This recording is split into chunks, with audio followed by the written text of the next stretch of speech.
One. Hello, everyone. Welcome to episode 16 of the Lachimolala Diaries. And this is the season finale. Yeah, branding. So we're so excited to see you again for the 16th time. Thank you for the 170 subscribers that we have, our fans of what are we going to do with the fame. So yeah, we're really excited to end the season with a bang by revisiting Squid Game. And I'm going to let Chef introduce our very special guest tonight. Thanks, Shoots. We have two very special guests today. I'm really excited to discuss Squid Game with them, especially because one of them is Monica, entertainment journalist, who is well versed with the Korean drama and especially the K-pop world, and has a lot of insights there. And very interested to hear what Shrimi has to say about Squid Game, because this is probably one of her first few Korean sort of pieces of content that she's watched. She's the face of Panache, by the way, for the 7.5 of you who probably didn't know that.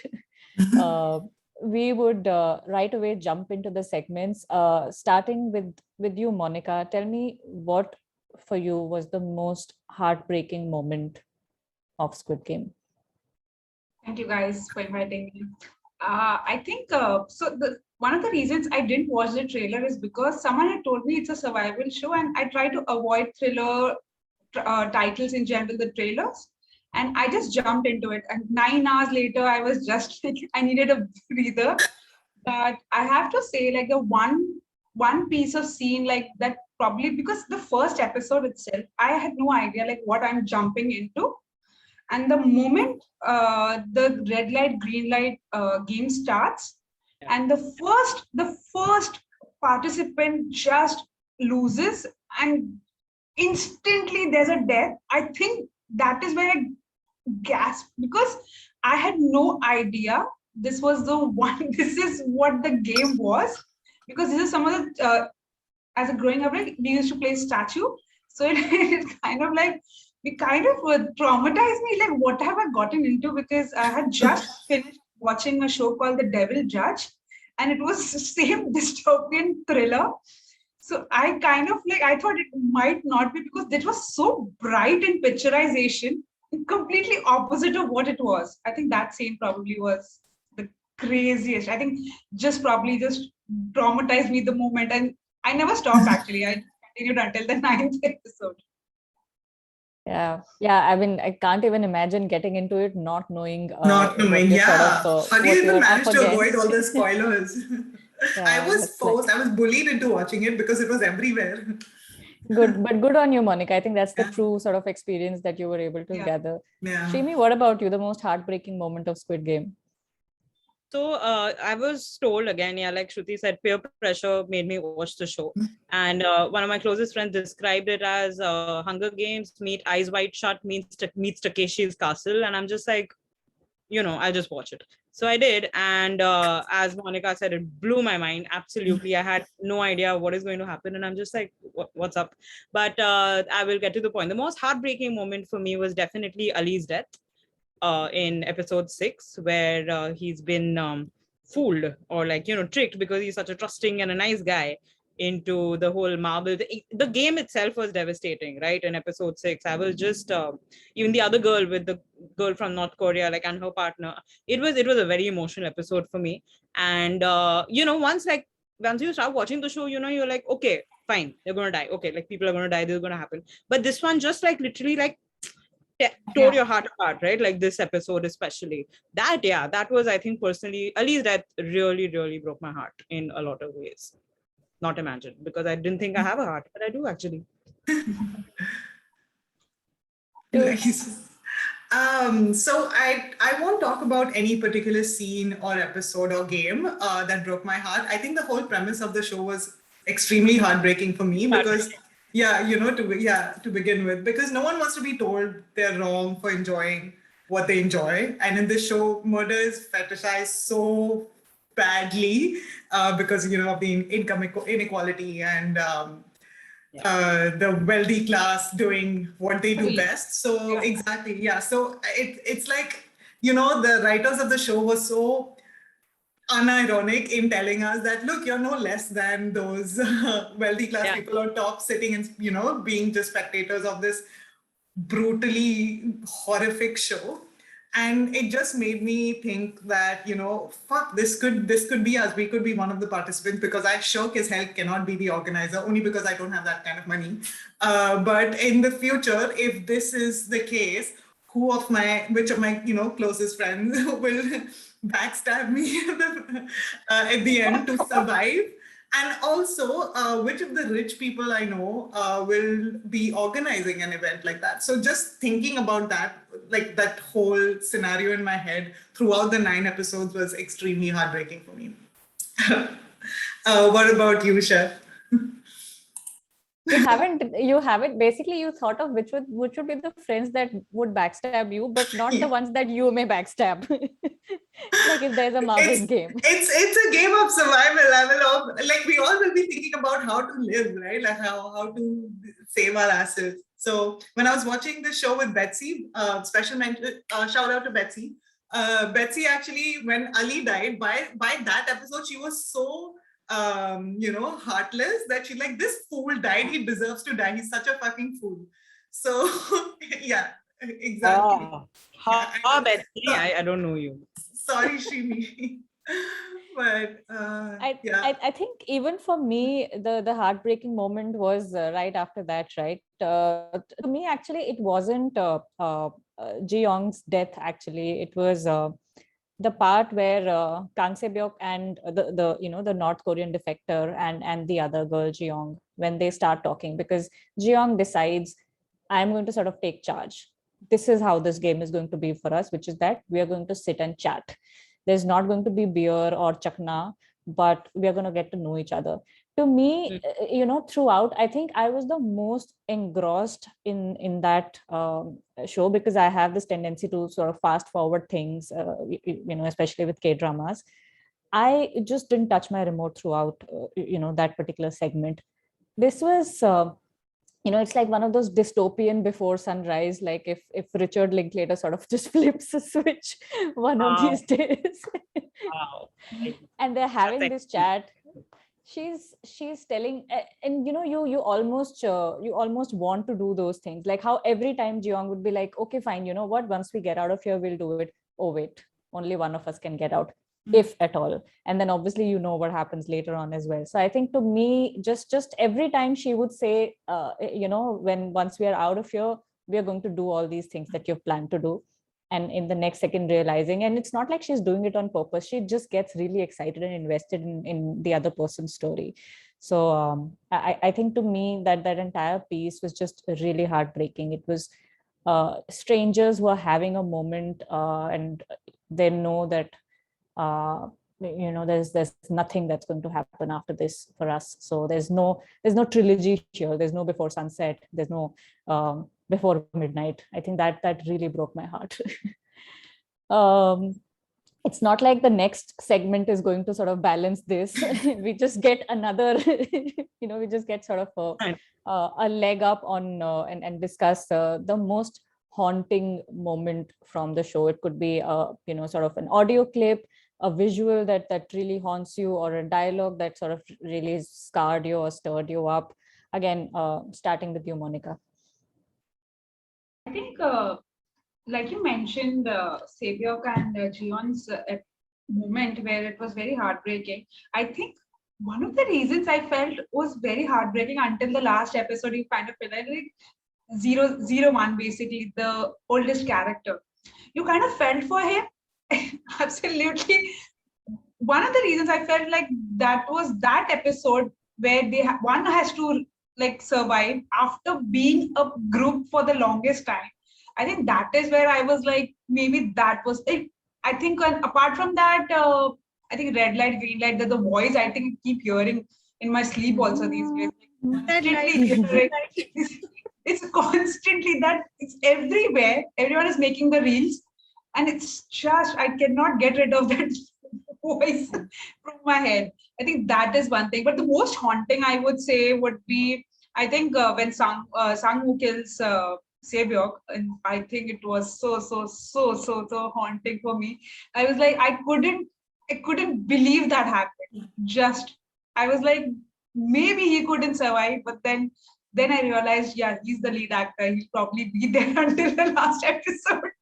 So yeah, but I was traumatized because of that entire episode, because I thought they probably when the dinner scene, I thought they had probably cut people's head and given them as food. Oh my Because god. my mind had reached very वही Wow. बचा था. my Wow. mind had reached very Hannibal stage where I was like, maybe they could do that as well. Yeah. And I think that is when like I was multiple stages I have been traumatized. I think, but that particular episode was like I was like couldn't get through a lot. I took breather like many times before I completed that episode. Yeah, agree with you on this one. Shrimi, what about you? The most haunting audio, visual, or words? So for me, I think like I watched the show in a span of like 2 days because I marathon most of the times. But I vividly remember watching episodes 7, 8, 9, the last three, like together at like it started from like 2 a.m. to 4 a.m. जब भी जितना भी चलता है. And the glass game, like it fucked my head. Like it was like already you have your the marble game is done, you're like, okay, of course there's more sadness, it's like there's no respite. I knew that there's absolutely no way anybody's getting any kind of a breather. But the tension, they have done it so well. It is because it's such a long sequence, right? Like, and it's so easy for people's interest to like lose or like dip, you're like, okay, fine, of course. But every person, every contestant, every jump, I am just like, my heart was in my mouth during that time. And though personally I found her slightly annoying, the woman who like dies with that street fighter with a face Fiona. tattoo.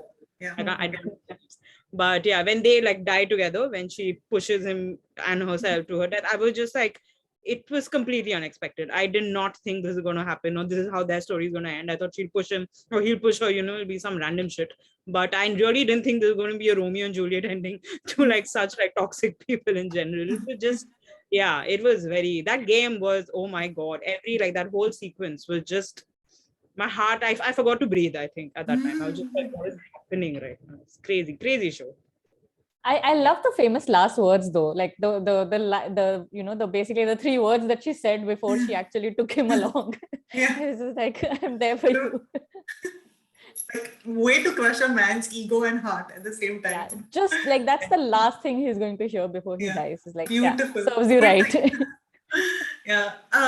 For me, the most haunting scene from the show I want to talk about is the part where they are given less food purposely to instigate a fight at night. Yeah. And that was just so brutal because it's like suddenly, oh, when I'm killing my participants for a game to win, then it's fine. But yahan pe we're not even playing a game. Then suddenly my morals jaag gaye. I'm like, what the fuck? Now it's just we are killing each other because we have less participants to compete with. So it just became a very moral dilemma for me. I'm like, no, this is wrong. They can kill when they're playing a game, but they can't kill each other aise, right? Like when they're not playing a game. So it was just like, it was very wrong for me to enjoy that moment. So like I said, right, like this whole show fucked me up so much because I'm like,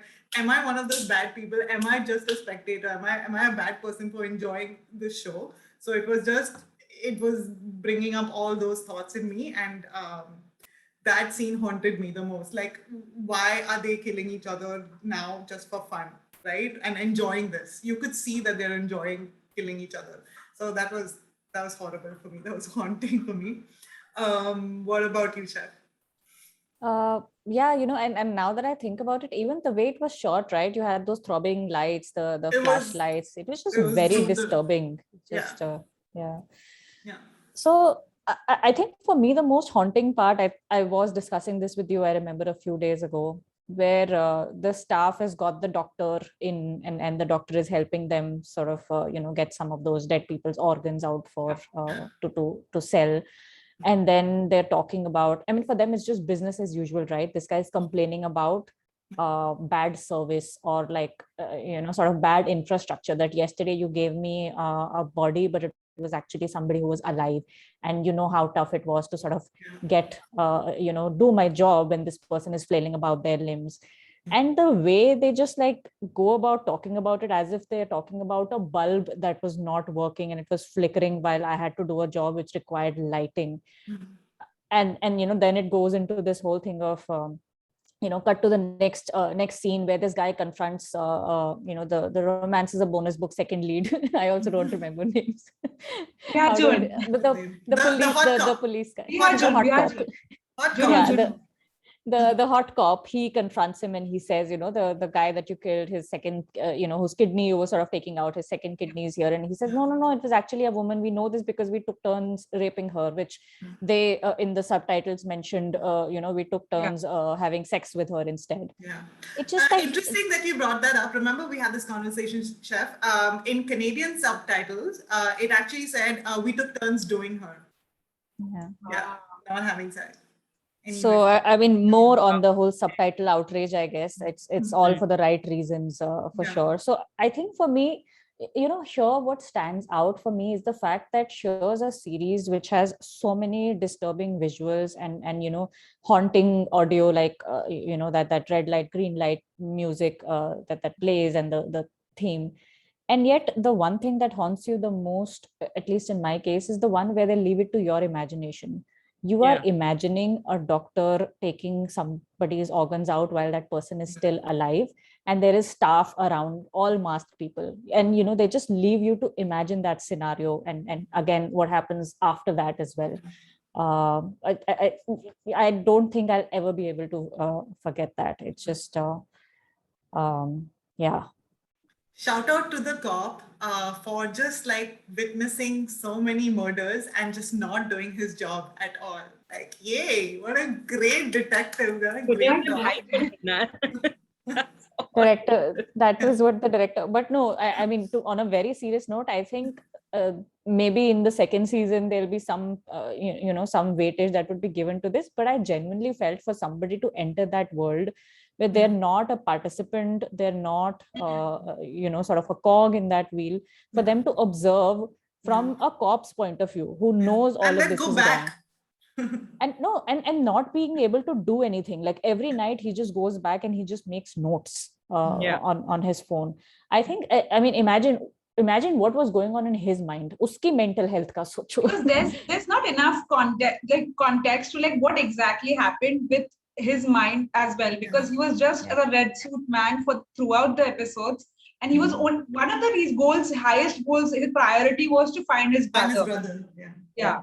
So at the end of that, he was trying his best, but I think one person couldn't have done anything there. It's like the remotest place ever. Like, where is this settled? Where have they made this entire set all together?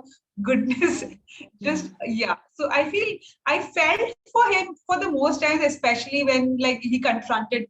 And I think one of the most shocking scenes ever to see Lee Hun to just be that person behind it.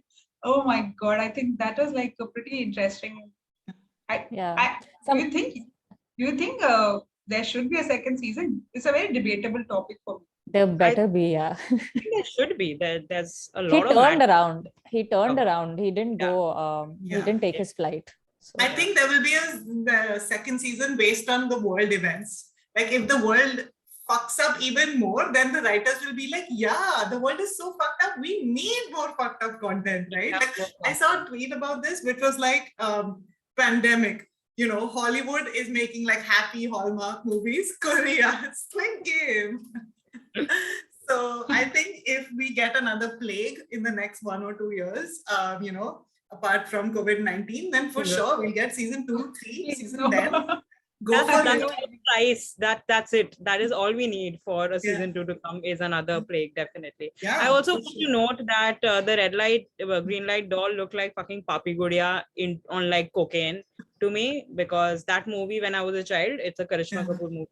That fucked me up. That fucked me up. मैंने वो child's play नहीं देखा था. I'm Bollywood child. I had seen the Hindi version.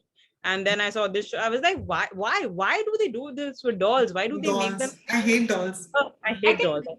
The only time I was very, very afraid of a doll was like, what was it, Marathi movie, Tatya Vitsu? Oh yeah. Yeah. I know, So we like also, I don't know the movie, but I know the meme. yeah, oh my God, horrified. I think Yeah. Lakshmikant Berde was there in it, I It guess. was it, yeah. I think that should be Shrimi's bio. I don't know the movie, I know the meme. I know the meme. Yeah. It's a good one. Yeah, let's move on to the last segment, Chef. Yes. Okay. So, since we've been discussing more or less the same kind of things with just like different articulation of the question, everything is just really fucked up. But, talking about the games specifically, which was the one game, anything about it that fucked you up the most? Starting with you, Monica. Okay. Very difficult now, just to pick one, because I feel from beginning only everything is so bad. But I would really say tug of war probably was very, very iconic scene altogether, because even though the old man knew how to go around that tug of war, they were not able to pull that tug. So eventually when Sangu says we should just go ahead, and it ends, that scene ends there, that episode ends there, and because before they just grab, I think that was pretty good, pretty traumatizing obviously, but that was because in a row people fall on, my God, it's just, I'm reliving. So is But mad. that in a row everyone falls to death, and goodness, I feel even after that as well, like it just like, how did that happen? Oh my God. That was one. Monica, can you imagine if that episode ended there and we had to wait a week for the next episode? I thought about that. K-dramas. That I was the first like, thing I fuck, I thought. would have ended. I'm like, fuck everyone. If I have to wait for next Saturday for the This next is episode. exactly how Red Viper thing in Game of Thrones. It's exactly like the that. Red One, Wedding? Oh yeah. not the Red Wedding. Then when he dies, Oberyn Martell, no, in his Yeah. duel Okay, on the mountain. the Red Wedding, though, like, it ended, and then we saw the next season only. Yeah. No, we saw faces, the black screen. Yeah. Oh, Yeah. I think you've gotten used to this. Yeah. I think so. So I think that's another thing that should be mentioned here, that we had Game of Thrones and yet we weren't prepared for this. Like right at the beginning, I had everybody in my K-drama circle had watched Squid Game by the time I watched it, which was earlier, this week. And yet and I was not in that sense, like I knew, okay, everybody is going to die. I was prepared. It's not like I had my Ned Stark moment 9 years ago, and yet the way this show just like shakes you up every single time, I think there's just like it's not for nothing that it's getting the kind of accolades that it's getting. For sure. Okay, the game that fucked you up the most, Shrimi. The game, as you were saying, like you're like, everything, every question of yours is what fucked you up. It's not, it is not the show where you can be like, oh, which was your favorite couple? Like, aisa to question. No. We usually have those questions in our segments. If you watch our previous but you can't have that. You can't have that. It's so weird. But I think in games, I was very, very, very impressed and intrigued in the shape, the Dalgona candy. Yeah. I thought that was a very, very, once again. So every game gives you like this, what's going to happen? Why can't they just get over with it? Like, this whatever, just kill everybody. But the whole thing where he gets like, he's sweating and like he sees moisture in his umbrella shape, and then he's like, oh my God, and he like applies his brain in such a high stress environment, and whatever manages these copying. It was nuts like that. And then there's a shootout, of course. Aisa to kuch normal ho hi nahi sakta hai na. But I think that game, because it showed a lot of, of course, every game had like, you have to, even the tug of war thing where the old guy is like, you have to use your brain. It's not just about the strength thing. But this really showed that you have to, if you're smart, you can probably survive like the next step if you keep it cool. And of course, he has plot armor because he's the hero. So we're not going to get into that. But I thought that game was very, very intense and very, very interesting. Yeah, I don't like Andy now. I don't. This show has really. Also, on the point of Game of Thrones and Squid Game, the comparison, I think this show affected us more, I think, is because it's based on like very current events, which is literally like Shruti was saying that this could be us, you know, in the future. Yeah, Game of The Thrones Game of cannot Thrones have, hopefully be us. you still Yeah, have but this some one, yeah, fantasy element, right? Ke dragon hai and blah blah. You yeah, can still adjust your mind. Ke, oh, sure, yeah, at those times, you know, people used to be yeah, brutal and it wasn't a Correct. civil yeah. society. But now you just know that it'll take us 2 years to be like playing tug of war and like, I don't know, making candies and shit. It's insane. And I will lose immediately. My red Yeah, light, oh, he's 100%. like, le lo dekho, meko koi fark nahi pada. Just kill me, send the money to my family. I'm okay. Oh my God. Yeah. Okay. And fuck. The fact that you'll call Too someone. real. No, because if someone gives me a card that you have to call this person, You one, I'll won't. probably use it, or I'll probably pick up the call. There's no way Yeah, I'm calling someone.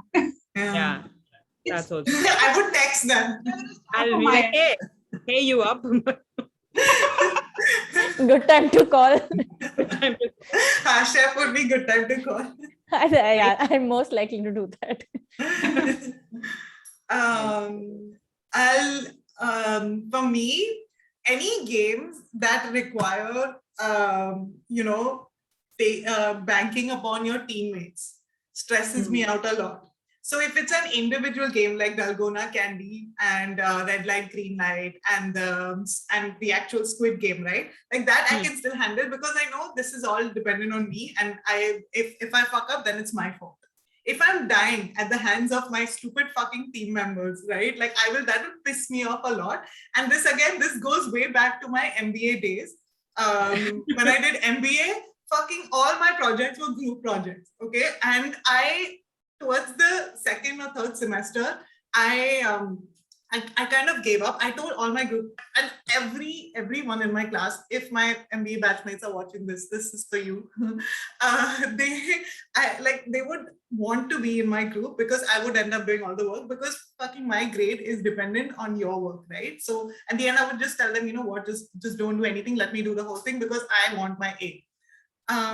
So these teammate wala games took me back to my MBA days. So the two games that fucked me up the most were Glass Stepping Stone, of course, and the Tug of War, because they were just, personally attacking me. Glass Stepping Stone, why do I say stone again? Glass Stepping game was just, it was very creative. If you think about it. I've never heard of that concept before. Tug of War, like all the other games, they are actual games. But this was a very creatively organized game. Like you really have to think about the game right from the start, like choosing the order of the game, right? Like who would have thought that would matter to begin with? So that was a game that fucked me up the most. Only because I was so impressed with how creative that game is. Sorry. I am a horrible person at the end of the day. Chef, what about you? I just wanted to add to something all of you said, especially what you said about the tweet shoots, about how if the world and all of us sort of do not get our shit together, there definitely will be a few more seasons because it is eventually a reflection of who we are, right? So I don't know if it was a tweet that I read or if it was something that was in my mind. I immediately thought of Chudails, the Pakistani series that was out on earlier, I think last year, because they also towards the end there, you reveal to this very different kind of world where all these entitled men, they just sort of wear those masks, and it's a very, again, spectator thing. It's not even solicitation. It was just that, basically they're, that's like again, a very dystopian version of how if you would actually treat a woman as an object, this is what that dystopian world would look like. Here, it's not just the women. It's like everybody who doesn't have money is an object that is there for the, for their pleasure. And I just feel that it is quite possible that this is happening somewhere in the world right now, which is why people are sort of like, this is not the first time that I've seen something like that. So maybe that is something that really fucks me up, to think that that it doesn't surprise me to think that this is actually happening somewhere. That said, I think amongst the games specifically, it's actually the first game. Again, if somebody wants to sort of rectify this in the comment section, I'd be really thrilled. The grandmother's footsteps. That's I think that's one of the names of the game. But actually, in Korean, it's the hibiscus flower has bloomed. I think that's the version, and that's why there was this whole outrage about the subtitles, because the subtitles kind of simplified it to red light, green light, whereas the actual name, Hogua Kochi the essence. Piosamida. Correct. Yeah. So that is the hibiscus has bloomed, flower has bloomed. I think that's the equivalent in English. I think that game really fucked me up because, like you said, right, it's quite the opposite. For me, I've grown up sort of, playing that game, and I've thoroughly enjoyed Run BTS, which has that game. So to start with that, even though I knew that this show is going to sort of, challenge all things that I hold sacred, like all of those, the nature wallpaper things that you like, that you like to see, that, good visuals. This is just going to ruin and, blacken all of that. But to start with that, something, a game that you have cherished growing up, that you've enjoyed the BTS members play like that. Again, like how Shrimi said, right? She's going to stay away from candies. I will never be able to enjoy that again. London statue. The kids, if kids are playing that in front of me, I'm going to be traumatized. I think it'll really trigger me. I can never go back and watch that Run BTS episode ever again now, because this moment just kind of ruined it for me. So I think it just took away something of my childhood, which you don't think that is possible, right? Because it's like it's locked. That memory is locked. They unlocked it and they just ruined it. Yeah. Great writing. Yeah. Ooh. So that's why I think memes are so important, especially to, kind of normalize it. Like I saw one Quality post did a whole Akhiyon se goli mare thing on the red light, green light game. And like it's insane. It doesn't show the deaths, there are other things. But like for me personally, if I'm watching something this dark and disturbing, I need comedy to deal with it, because everybody's brain works. Everybody uses humor to cope with it. So I think in that matter, the internet has been a blessing. Otherwise, I wouldn't be able to digest only Squid Game. It would really ruin. Yeah, I'm glad. I think there's another reel as well, right? For this game itself, where these people start doing the famous TikTok dance steps after they've like sort of moved. The doll does it. Into a Bollywood thing as well, where everyone is just dancing to a Govinda song or something, and eventually it's just that one only. It's Akhiyon se goli mare, that one. Oh, okay. Yeah, I think that helped a bit. I think the genre of comedy that has come out of this has comedy is a good word. Nice. Not giving any spoilers for that. Any last thoughts on the show in general? Anything you felt you missed? Again, starting with you, Monica, something that you felt you wanted to sort of add special mention. I feel a lot of characters, like few of the characters were unexplored. I would love to have known more about the woman. Why was she willing to give up everything for this game, especially? Didn't she mention she had a child, or was she faking it? Like couple of things, like she was very unexplored compared to like what was on the line for her to do anything in this game. Like how did, even if Vihajun's brother was the player here and like putting together this game, but what exactly led him to win this game? First of all, how did it happen exactly? That was like a couple of characters I would have loved to know more about, like what exactly, and especially when I couldn't connect a lot of things, but the foreshadowing of every character when we got to know, and then every character, how we first met and how they died. Oh my God, that's brilliant. Don't feel bad, Monica. There will be a season 2. I mean, you've already paved the way, right? There's so many unanswered questions. They have exactly. But I like the open ending also. I'm okay with that. Because I am okay with that. It's so much to imagination, because Gongi is there. Why did he start again? But I want to know, but it's open to imagination. I kind of like that. Nice. Shrimi, what about you? And we have Yes. Just the old dude, the old guy who did all of this. I Yeah. want a sequel series on him, basically. That what's up? How His much money do you origins. Oil have Nam. that you want all this time pass to happen? How sick and what a big pervert you are as a person that you this is your form of enjoyment. I just want to know that. So yeah, I would like that's my takeaway, that I want to know more about that Buddha. That's it. Yeah. Yeah, no, me too. I want to know more about the mastermind behind this game, the old guy, right? Oil Nam. He was very critical to the whole Exactly. show.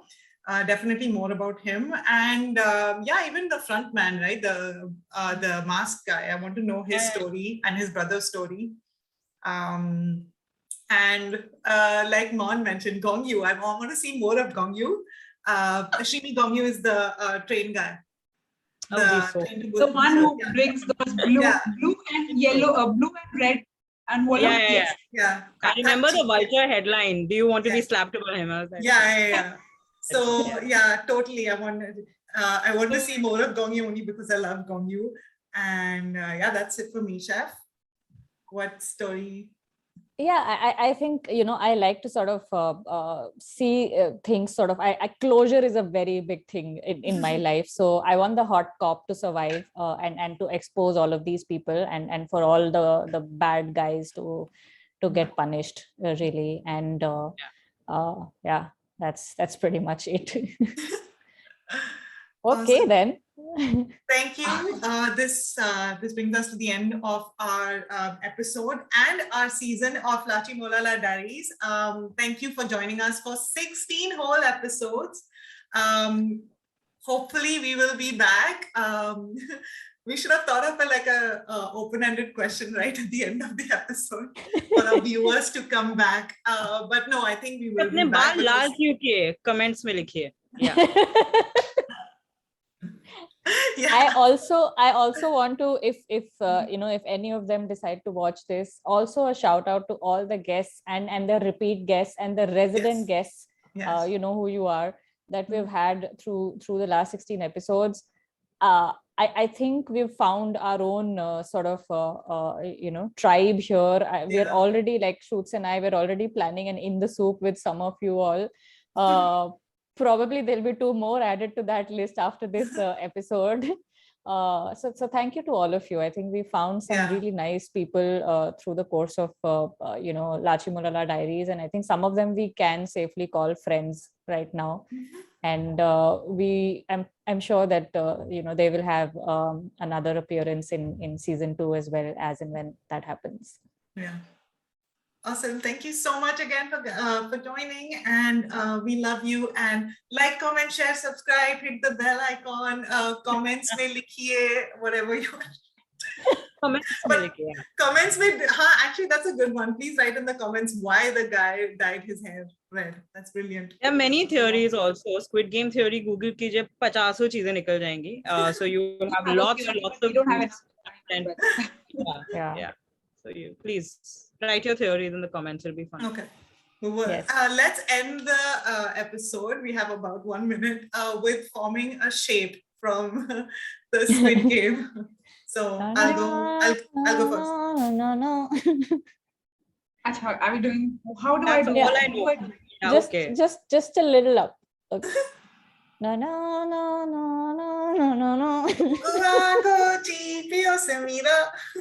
Michelle taught me that.